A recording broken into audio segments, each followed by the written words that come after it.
지난주에도 제가 잠깐 들려드린 것처럼 성도님들이 교회에 오셔서 가장 듣고 싶어하는 것은 하나님의 말씀이라고 제가 지난주에 말씀드렸죠. 그리고 하나님의 말씀이란 다른 것이 아니라 성경 지식을 말하는 것이 아니고 예수님에 관해서 듣는 것이 바로 하나님의 말씀을 듣기 원하는 것이라고 지난주에도 제가 말씀드렸습니다. 그리고 제가 사도행전 시리즈로 계속 주일 예배를 준비하고 있기 때문에 7장을 읽어보니까요, 스데반에 관한 이야기가 나옵니다. 스데반이 하는 오늘 이 이야기는 좀 스토리가 깁니다. 1절부터 자그마치 60절까지 있잖아요. 그래서 이 길고 긴 사도행전 7장을 1절부터 쭉 읽어가다 보시면요, 왜 이렇게 말을 많이 했지? 그런 생각이 좀 드실 수 있어요.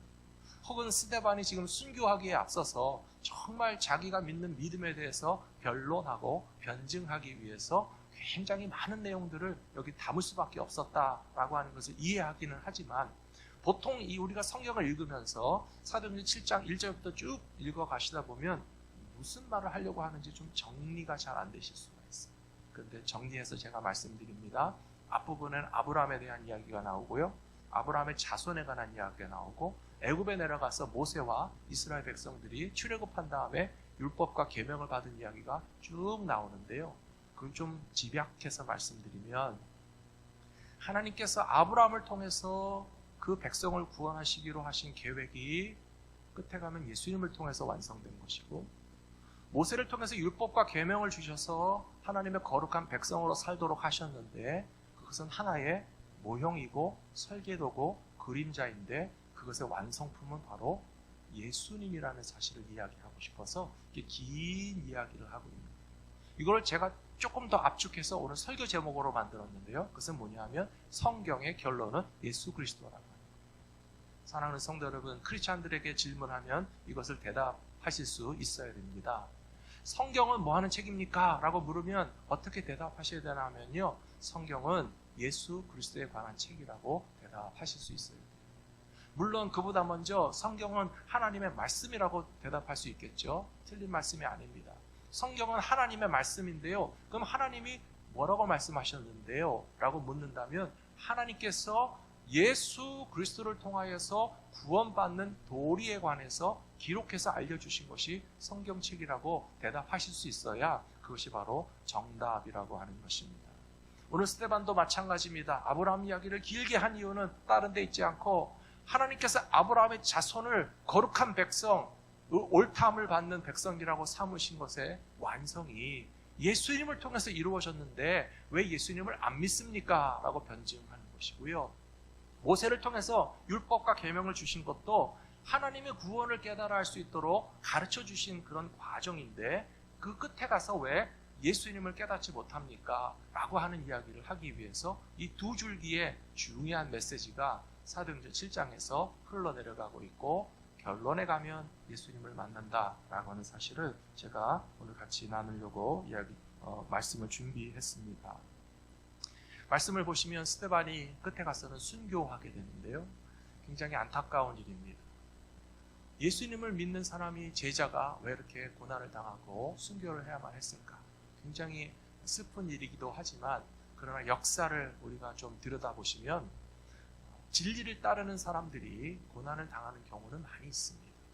옳은 것을 주장하는데도 불구하고 악한 사람들이 득세할 때는 오히려 그 옳은 것을 편에 든 사람들이 보호받지 못하고 피해나 불이익을 당하는 경우가 있습니다.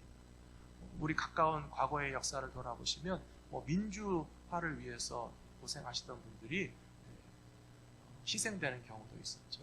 혹은 더 오래간 역사를 거슬러 올라가 보시면 정말 진실한 것을 말하는 사람들이 다수에게 의해서 횡포로 피해를 당하는 경우들이 있었던 것처럼, 스데반은 믿음을 지키다가 순교했으나 그가 믿는 진리는 조금도 훼손되지 않았다라고 하는 사실을 저는 말씀드리고 싶습니다.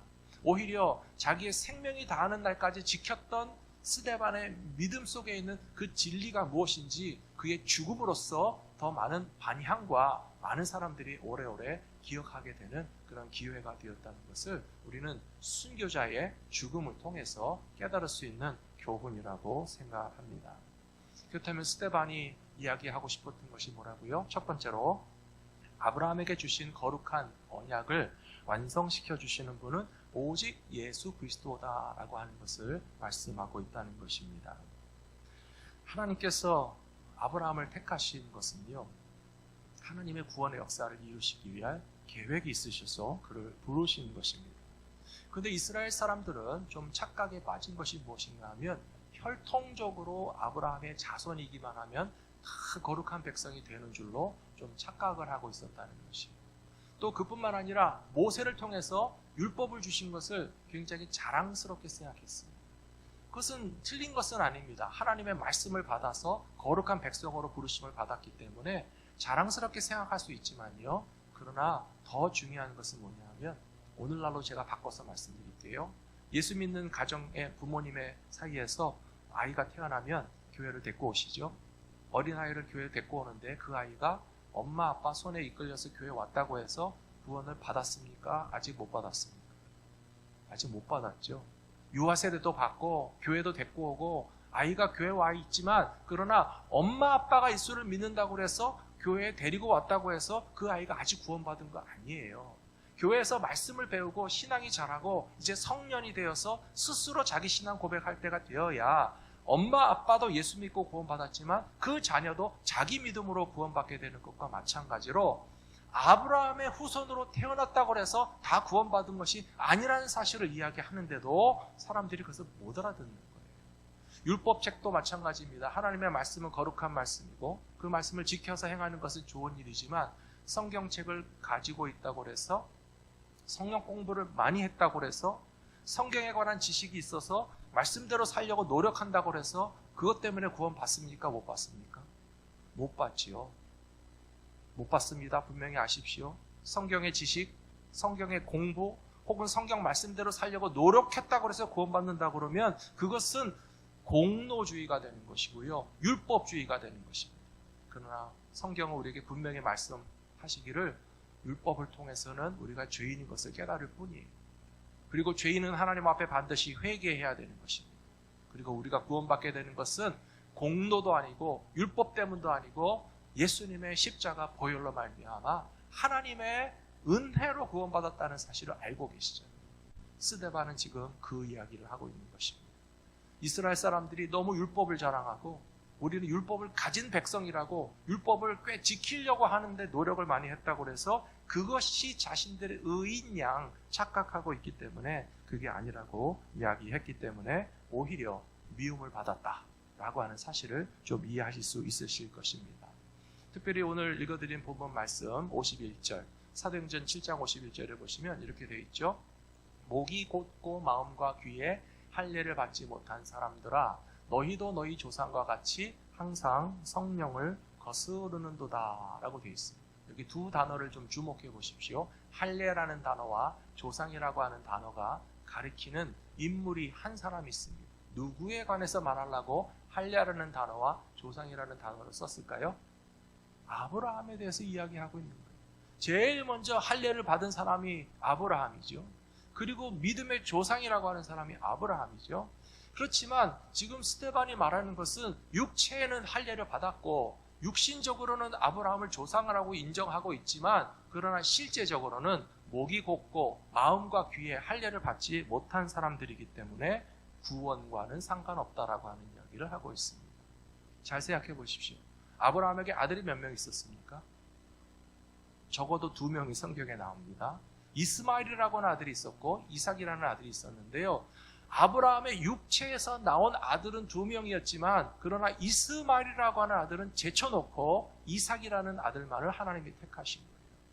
그거는 어떻게 보면 좀 이해할 수 있어요. 여종에게서 낳고 애굽 여자가 낳았으니까 좀 신분제로 차별을 받아서 이스마엘은 외국 여자에게 낳은 후처의 자식이라 종의 자식이라 아닌가라고 오해할 수 있지만요. 그건 아니라는 거예요. 그러면 이삭이 낳은 아들은 또 몇 명 있죠? 2명 있는데요. 쌍둥이를 낳았어요. 같은 엄마, 같은 아빠, 게다가 쌍둥이가 태어났는데 그 쌍둥이 야곱과 에서 가운데서도 하나님은 누구를 택하셨습니까? 야곱을 택하셨잖아요. 그러니까 엄마가 달라서도 아니고 뭐 노비의 자식이어서도 아니고 하나님께서는 믿음의 계통을 보시기 때문에 아브라함이라고 하는 한 사람이 육체에서 나왔어도 이삭은 야곱, 약속의 아들이고 이삭의 아들 가운데도 야곱을 하나님께서 택하신 것처럼 결국은 혈통과 육체에 의하여 구원받은 것이 아니라 아브라함의 믿음, 이삭의 믿음, 야곱의 믿음, 저와 여러분의 믿음으로 말미암아 하나님 앞에 의롭다 하심을 받는 사실을 설명하고 있는데, 이스라엘 사람들은 아직도 뭘 주장하는 거예요? 아브라함의 자손으로 태어났으면 다 된 거 아니냐? 아닙니다. 사랑하는 성도 여러분, 세례 요한이 누가복음 3장 8절에서 뭐라고 얘기했는가 하면요, 그러므로 회개에 합당한 열매를 맺고 속으로 아브라함이 우리 조상이라고 말도 하지 말아라. 내가 너희에게 이르노니 하나님께서는 능히 이 돌멩이들로도 아브라함의 자손이 되게 하실 수 있는데, 아브라함의 자손이라고 다가 아니고 이스마엘은 제쳐놓고 에서는 제쳐놨던 것처럼 믿음의 후손이라야. 그리고 회개에 합당한 열매를 맺으며 예수 그리스도의 십자가에 의지하는 사람들에게 구원을 베풀어 주신다는 사실을 잊지 말고 살아가시는 저와 여러분들 되시기를 부탁합니다. 그러므로 다시 말씀드립니다. 성경의 결론은 예수 그리스도입니다. 아브라함에 관한 이야기의 결론에 가서 우리는 예수님을 만날 수 있어야 제대로 성경을 이해하고 계시는 겁니다. 두 번째로, 모세를 통하여 주신 율법과 계명을 멸시하는 백성들이 하나님의 아들까지 십자가에 죽으시게 만들었다라고 고발하고 있습니다. 스데반 집사가 변증하는 내용 보시면요, 사도행전 52절에서 7장 52절에서 너희 조상들이 선지자들 중에 누구를 박해하지 아니하였느냐?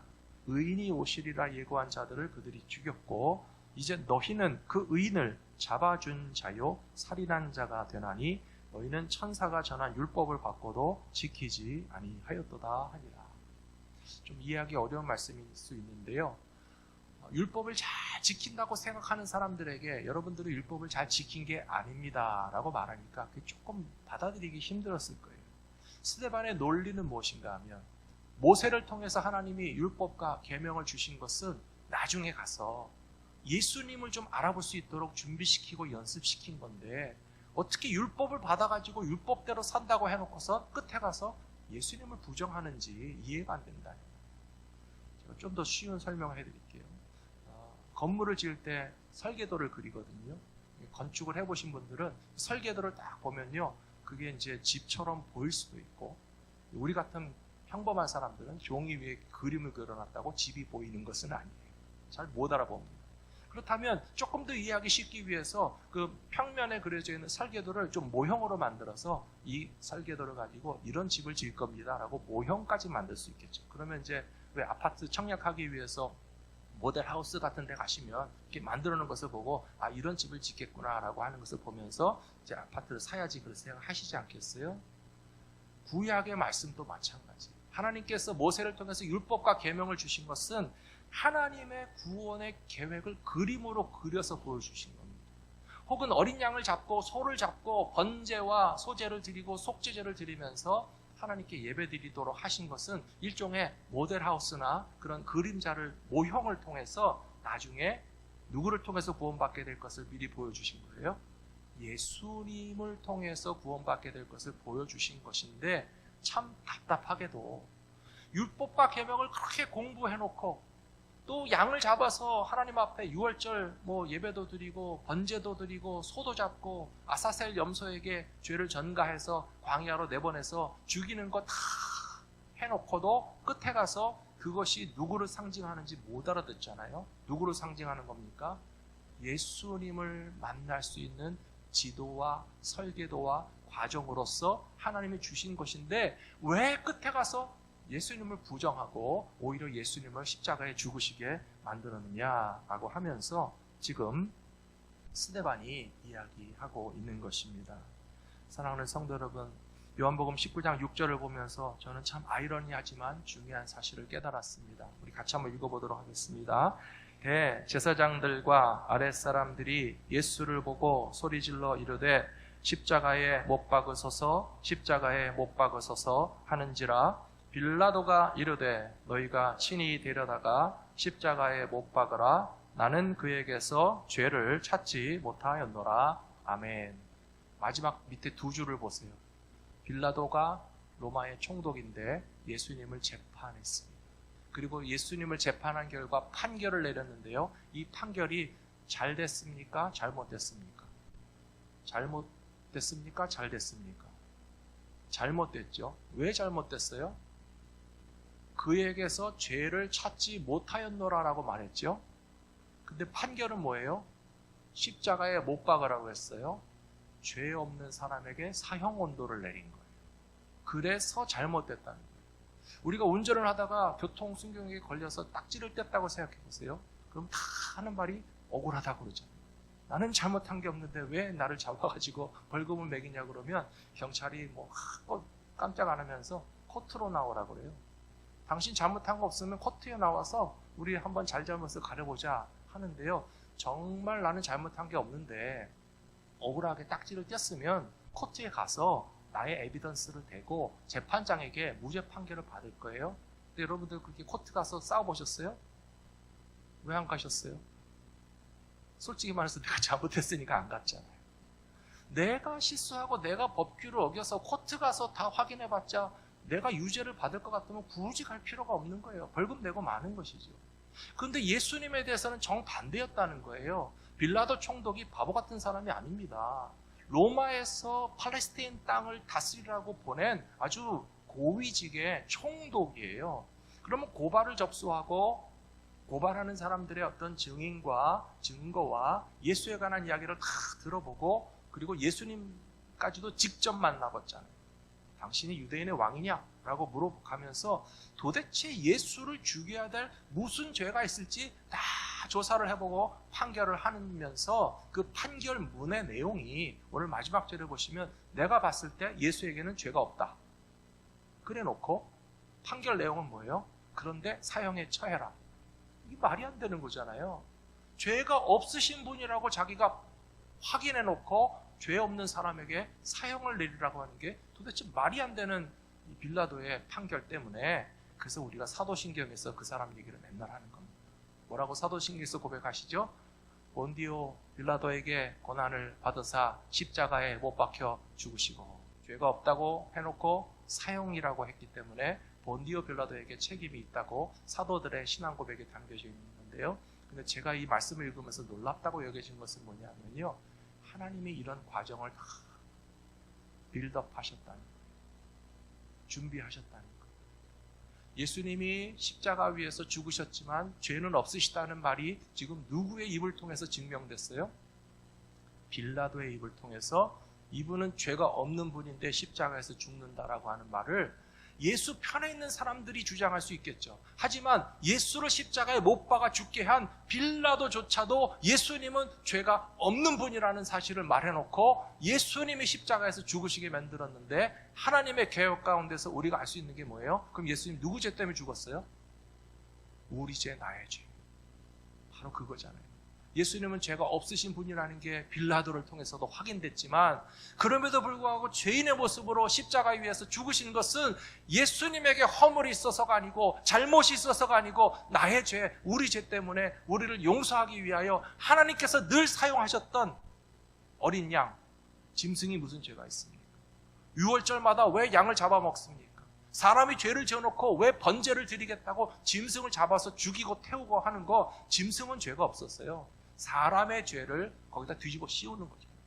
내가 죄를 졌으니까 하나님 앞에 사죄하는 마음으로 양도 잡고 소도 잡고 번제도 드리고 속죄제도 드렸는데 그 모형이 완성된 것은 바로 예수님이라는 사실을 성경은 이야기하고 있다는 사실을 스데반이 이야기하고 있는데 그들은 그것을 부정하고 거부하고 받아들이기 싫어서 스데반을 오히려 죽였다라고 하는 사실입니다. 사랑하는 성도 여러분, 다시 말씀드립니다. 성경의 결론은 예수 그리스도입니다. 구약에서 모세를 통해서 율법과 계명을 주셔서 이스라엘 백성들이 계속 연습하게 하시고 그러나 그것은 결국 끝에 가서 예수님을 만날 수 있도록 하기 위한 설계도고 안내 지도였었는데 끝에 가서 예수님을 만나지 못하는 분이 한 분도 없으시게 되기를 부탁합니다. 예수님께서 죄 없으신데 나의 죄를 위하여 죽으시고 부활하셔서 우리의 구원의 주님이 되시는 것을 확실히 믿으시기 바랍니다. 마지막 세 번째로 스데반은 생명을 걸고 예수 그리스도를 믿고 의지함으로써 참된 신앙인의 표상이 되었습니다. 오늘 마지막 말씀 59절에 보니까요, 스데반이 순교하는 장면입니다. 그들이 돌로 스데반을 치니 스데반이 부르짖어 이르되 주 예수여 내 영혼을 받으시옵소서 하고 무릎을 꿇고 크게 불러 이르되 주여 이 죄를 그들에게 돌리지 마옵소서, 이 말을 하고 자니라, 죽었다는 뜻입니다. 우리는 이 말씀을 통해서 확실히 알 수 있습니다. 스데반은 그의 인생의 결론이 예수님이라는 사실을 깨달은 사람입니다. 예수님을 제대로 알고 믿었기 때문에 죽음의 순간까지도 물러서지 않고 자기가 믿는 믿음을 잘 지켰기 때문에 우리도 그렇게 신앙 생활을 해야 되겠다는 사실을 도전을 받게 됩니다. 우리 유명한 말씀이지만 공자님 말씀에요, 아침에 도를 들으면 저녁에 죽어도 좋다, 그런 말이 있습니다. 제가 지난주에 말씀드렸죠. 여러분들 도를 깨달으셨습니까? 잊어버리셨어요? 여러분 도를 깨달으셨습니까? 우리는 도를 깨달은 사람들이에요. 왜 아니라고 도리도리 하시는 분은 지난주에 설교 다시 들었어요. 제가 그랬잖아요. 신학교 다닐 때 도를 아십니까? 그래서 전도사입니다 그랬다 그랬잖아요. 도를 깨달은 사람이에요, 우리는. 그럼 무슨 도입니까? 우리가 다른 무슨 동양 종교의 도를 말하는 것이 아니라 예수님이 길이요, 진리요, 생명인데 그 도가 길도자잖아요. 우리는 도를 깨달은 사람인데요, 다른 도를 깨달은 사람이 아니라 예수님이 길이요, 진리요, 생명이라고 하는 도를 깨달은 사람들입니다. 이제 이해가 되세요? 여러분들 도를 깨달으셨습니까? 도를 깨달으셨군요. 아침에 도를 깨달으면 저녁에 죽어도 좋다니까요. 스데반이 지금 죽어도 까딱없잖아요. 왜냐하면 길이요, 진리요, 생명이시고 우리의 구원자 되시는 예수님을 알고 믿었기 때문에 죽음 앞에서 물러서지 않고 순교하는 겁니다. 제가 공자님 말씀이 이제 이해가 되는 거예요. 중학교 때는 그냥 한문을 배우느라고 아침조, 들을문 그런 것만 열심히 외워서 썼지만, 그러나 아침에 도를 깨달으면 저녁에 죽어도 좋다는 것은 성경적으로 해석할 수 있어요. 스데반 집사가 순교할 수 있었던 것은 예수님이 자기 인생의 결론이고 정답이고 완성이다 라고 하는 것을 완벽하게 가지고 있었기 때문에 죽음 앞에 두려워하지 않고 끝까지 달려갈 수 있었을 것이라고 저는 믿습니다. 사랑하는 성도 여러분, 오늘 성경에 보시면 재밌는 게요, 스데반이 순교할 때 그 지켜보고 있는 사람이 있었어요. 누구였죠? 사울이라는 청년이었어요. 이 사울이라고 하는 청년이 스데반의 순교를 지켜볼 때는요, 정반대의 입장이 있었습니다. 이 사울이라고 하는 청년이 율법을 배웠고 바리새인 중에 바리새인이었고 유대인 중에 유대인이었어요. 그래서 다른 율법학자나 제사장들과 똑같이 예수님에 대해서 미워했고요, 이 구약의 전통과 아브라함의 자손이라고 하는 굉장한 이 프라이드는 갖고 있었지만, 그러나 정말 구원받는 도리가 무엇인지는 깨닫지 못하고 있었던 사람이었어요. 성경은 아는데 예수님을 모르는 사람은 그렇게 됩니다. 성경 공부는 많이 했지만 예수님을 믿지 않는 사람들은 미완성이에요. 아무리 율법학자면 뭐합니까? 아무리 사도 바울이 가말리알 문하에서 랍비 교육을 받았으면 뭐합니까? 성경은 다 아는데 예수님을 모르면 완성이 안 됩니다. 그런데 바로 이 사울이라고 하는 청년이 이제 또 다메섹으로 가잖아요. 예수의 제자들을 핍박하기 위해서 다메섹으로 가다가 예수님을 만났어요. 그러자 그가 가지고 있었던 모든 율법에 관한 지식과 유대인으로서의 관습과 전통이 한번 왕창 무너졌다가 이제 다시 새로 건축되게 되는데요, 그것이 바로 예수님이라고 하는 그 포커스에 맞춰서 자기의 신앙이 재정립되게 됩니다. 성경의 지식이 예수를 아는 믿음으로 변화되면 그것이 놀라운 능력이 될 것이라고 저는 믿습니다. 우리가 성경을 상고하는 이유를 지난주에도 말씀드렸잖아요. 성경에서 구원이 나는 것을 알고 너희가 믿거니와 이 성경이 곧 내게 대해서 말하는 것이라고 예수님 말씀하셨거든요. 성경을 공부하시되 예수님을 알고 믿기 위해서 공부하실 수 있는 저와 여러분들이 되시기를 부탁드립니다. 사랑하는 성도 여러분, 성경의 결론이 예수님이었고 스데반 집사의 인생의 결론이 예수님이었어요. 저와 여러분들의 인생의 결론이 예수님 되시기를 축복합니다. 예수님으로서 얻은 만족과 기쁨이라고 하는 것은 이 세상의 그 무엇과도 비교할 수 없기 때문에 내가 예수님을 알고 믿은 것은 너무 행복하고 내 삶을 완전히 이루었기 때문에 난 죽어도 한이 없다 라고 하는 믿음의 수준에 올라가신다면 스데반 집사의 마음이 이해가 되실 거예요. 그리고 이 스데반 집사의 순교는 엄청난 영향력을 미쳤고요. 나중에 사도행전 20장에 보시면요, 사도 바울이 이런 고백을 했습니다. 우리 같이 읽어보겠습니다. 내가 달려갈 길과 주 예수께 받은 사명 곧 하나님의 은혜의 복음을 증언하는 일을 마치려 하면은 나의 생명조차 조금도 귀한 것으로 여기지 아니하노라. 아멘. 사도 바울도 똑같이 됐습니다. 스데반과 똑같이 됐습니다. 내가 예수님을 만났기 때문에 내 인생의 결론에 이르렀고 내 인생은 정답을 찾았고 내 인생은 완전해졌기 때문에 나의 달려갈 길 예수님을 만나서 주님과 동행하는 삶을 살 때에 내 생명조차 조금도 귀한 것으로 여기지 않고 순교를 각오한 믿음의 사람이 될 수 있었던 것은 예수님을 제대로 만났구나 라고 하는 사실을 우리에게 설명해 준다고 생각합니다. 스데반처럼 사도 바울처럼 우리가 예수님을 만난 기쁨에 충만하여서 이 세상 모든 다른 것이 줄 수 있는 만족과 기쁨과 비교할 수 없는 행복한 신앙생활을 죽는 날까지 감당하며 살아가시는 저 여러분 모두가 다 되시기를 축복합니다.